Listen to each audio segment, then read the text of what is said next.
What is up guys, Dana this side. So in this video, I'm going to show you how to add the Outlook signature automatically while replying. So first you need to head over to Outlook's website and then you need to log in with Outlook credentials. After that, when you're at the home page on the right side, you need to click on settings.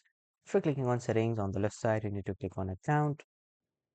And after clicking on accounts on the right side, you need to click on signatures. And after clicking on signature, you need to click on new signature. And from here, you can edit the signature name. After adding the signature name, you can do the signature according to your vision requirements. And after that, if you want it for new messages, you can just simply choose this particular signature. Or if you want for replies or forwards, you can also choose this signature. And after that, when you have done your signature here, you will see the option to select it, and after selecting, simply click on save, and then your signature will be automatically sent while replying. So that was all for this video, everyone. Thank you for watching.